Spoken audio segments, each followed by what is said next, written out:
In my spare time, I'm an ice hockey official. So happy to answer questions about that after the session. Right, so what is unit testing? So there are a few definitions up there on the screen, from Wikipedia, from some other sources.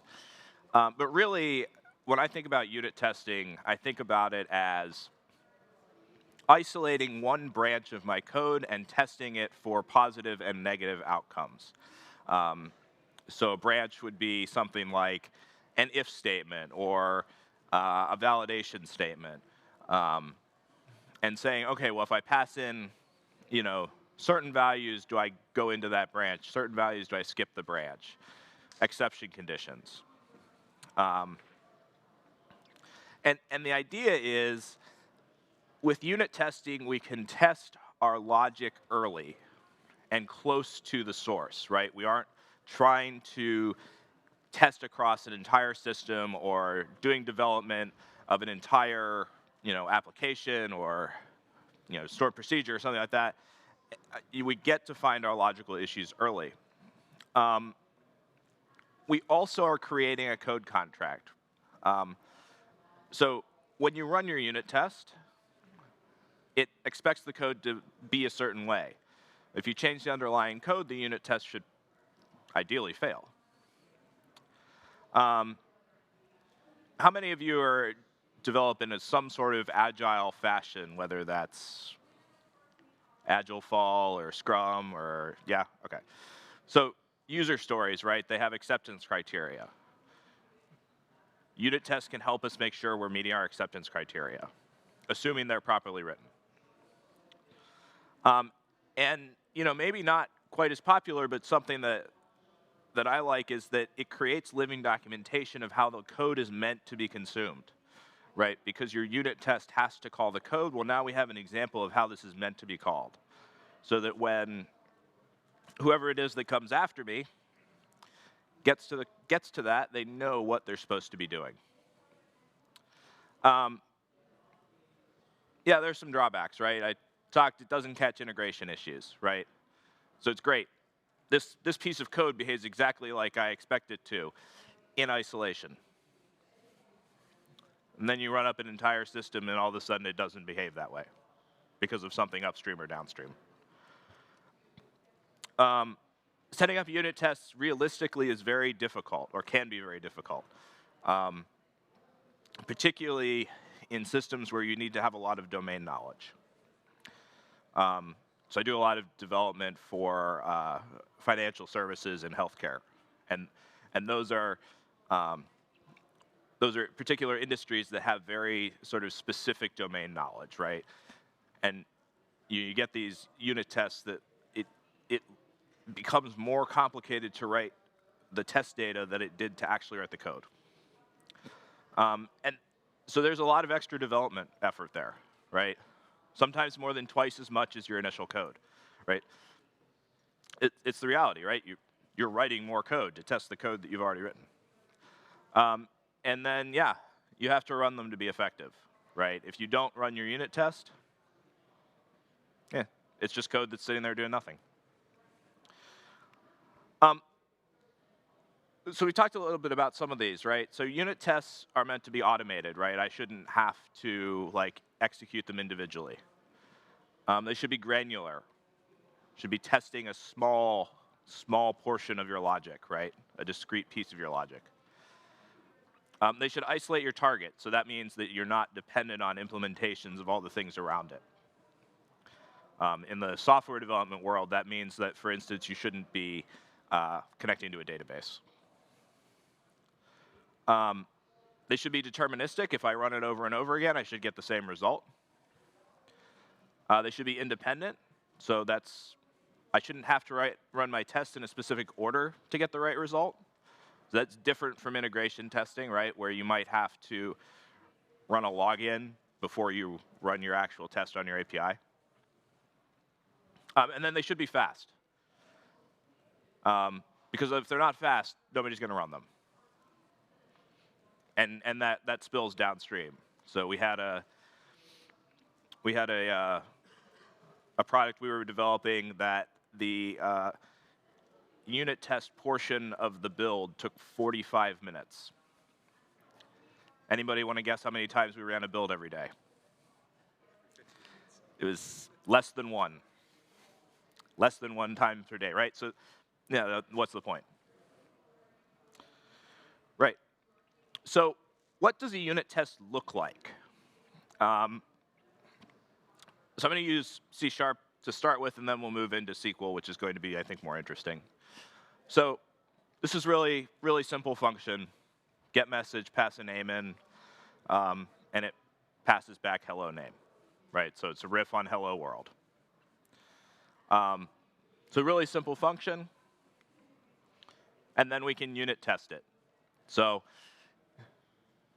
again, C#, we have an arrange where we set up the parameters for our test. So in this case, what we're passing in, what we expect to get back, and then the class that contains that function is getting created. Then we act, so that's actually invoking the code under test. And then at the end, we assert. Okay, in this case, did we get back what we expected to get back? And when you run this, you get a nice report of it's either a green check or a red X. Or if you've told the test runner to skip it, you'll get a nice little yellow, I didn't run this test. But that obviously wasn't T-SQL. And I'm going to guess that most of us in here do more development in T-SQL than in C#. So before I jump into T-SQL, let's talk about should we be unit testing our T-SQL code anyway? So how many of you have business logic in your databases? That's stored procedures, functions, column defaults, computed columns, foreign keys.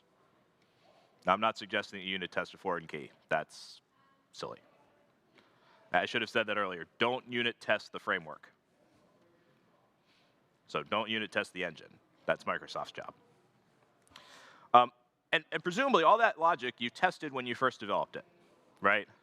So I know when I'm building a stored procedure, I kind of go iteratively, that creator alter syntax is great for this. Iteratively, okay, create like a bit of it, test that. A little bit more, test that. Maybe my actual, whether it's a select or update or delete or whatever, I have in a separate tab. But then do we ever test it again? We change something in the database, are we testing our stored procedures to make sure they work? Probably. Some of them, the ones we remember. Maybe not the ones that run once a year to give the really important financial report. And so these are all reasons, this is reasons why you should strongly consider some sort of unit testing, some sort of test suite. And so what does it look like? And as I told Grant the other day, demos are a 4-letter word, so we'll see how this blows up. Okay, so is everyone able to see? Yeah? In the back, big enough? Yep, got a thumbs up, thank you. All right, so using the Stack Overflow database, which is openly available, I've just created a sort of, what I would consider to be a simple stored procedure with some validation because I don't trust my developers to actually pass in good data. So sort of ignoring my rather poor naming convention here for a second, increment reputation, I'll take a user ID and an amount to either increment or decrement the reputation by. So the first thing I do, perform some basic validation, right? If I've gotten truly garbage data, I'm going to throw an exception out. We're just not going to execute this at all. You may have a different way of handling errors. Going to check to see if it's a user that exists, right? We can't, as much as we can, just write an update that does nothing. It's nice to, tell our consumer, hey, you messed up. And then, some special logic here at the end that is, we can't reduce a user's reputation below 0. So, we're going to just fix that silently, give a message back. And then, the update statement itself is really simple, right? Yeah. And then we finish it off, right? So how do we test this? So as you may guess, sample manual unit test, right? So I'll just set up using the try catch that's available in T-SQL, calling it the wrong way, and I know that an exception is going to be thrown out of here, right? And I tell, have another check. If I didn't get the error message, I'm going to throw yet another exception to say, hey, you didn't get what you were expecting to. And then at the end, I say, OK, we're good, right? And so if I run this, right, hey, negative user ID test passed, great. And I could add more tests to this script. I could add more scripts. I could wire these all together using SQL command or something like that, PowerShell if you like. And I can run these. But it's not terribly convenient, and this was a lot of code to write to get, just one of those cases, right? And if we look back at our stored procedure, there are a few things we want to test in here, right? So we've got 1, 2, 3, 4, 5 branches, right? Even before we process the update, right? And so that's going to be at least 10 tests, right? Positive and negative. So what if we introduce a framework? The framework I like to use is T-SQL-T. There are others. There are cross-platform ones. T-SQL-T is SQL Server specific. It also requires the CLR to be enabled, which may be a problem. And here, what I can do, and also you shouldn't do this in production.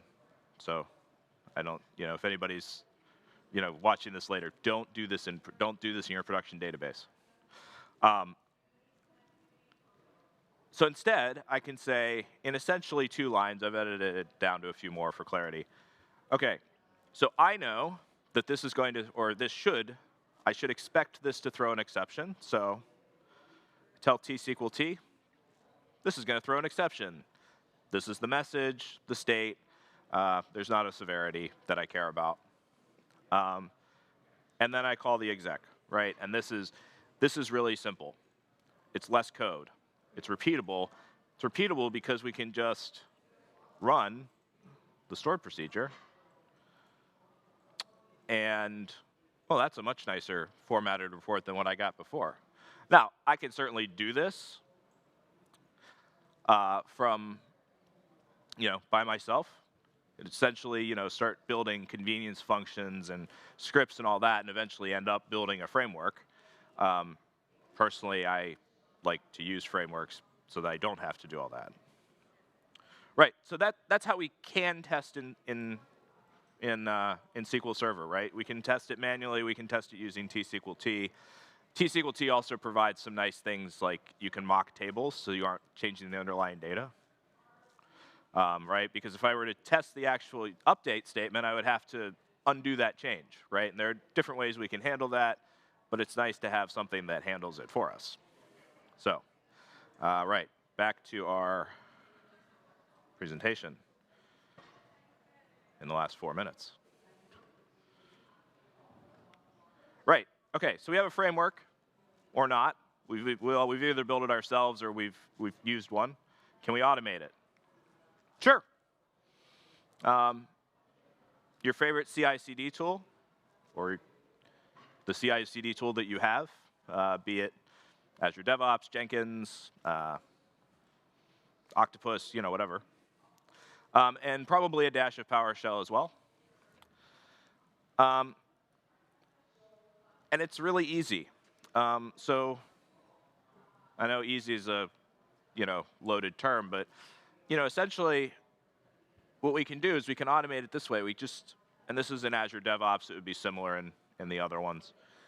We run our tests using PowerShell, invoke SQL command. And you can see, sort of, I'm just running the same exec tsqlt run all that I ran before. Get the results out in JUnit format for those of you who are familiar with the software development side of things. That's sort of the format that's generally accepted. It's a lovely blob of XML because every enterprise problem is solved with XML. But tsqlt can output those results, and it stores the results of your last run. So you can get those out really easily. And then I just report it to the pipeline. And then all of a sudden, now I've got unit test results. And I can fail my build. Or I can fail my deployment, right? Hey, if these unit tests failed, I missed something. Now I'm not dealing with, hopefully, not a 3 a.m. call, but 3 p.m. calls aren't great either. Hey, my report's broken. Or hey, the application's broken. Or, hey, we'll just do a quick deployment on 4 p.m. on a Friday. Well, not if this fails. Right, so that's what I have. Please fill an evaluation. And I have a minute and a half for questions. So first I'm going to ask if there's anything from the online folks. No. Anything in the room? You're using Bash, PowerShell, but what about .NET unit testing framework? Yeah, so the question was, I was using PowerShell, but what about a .NET testing framework? Yeah, so absolutely. If you wanted to use this, use XUnit or NUnit, you absolutely could do that. The caution that I would have is that you're introducing an element of integration testing into your unit tests, because now you have to write .NET code to connect to your database. But yeah, absolutely, no reason why you couldn't do that. All right. Yeah, that's time. That's me. Thank you all very much. And I'll go back to the feedback slide. Please, please, please fill out feedback. Please, please, please. Not just for my session, but for every session that you've been to. All right, thanks.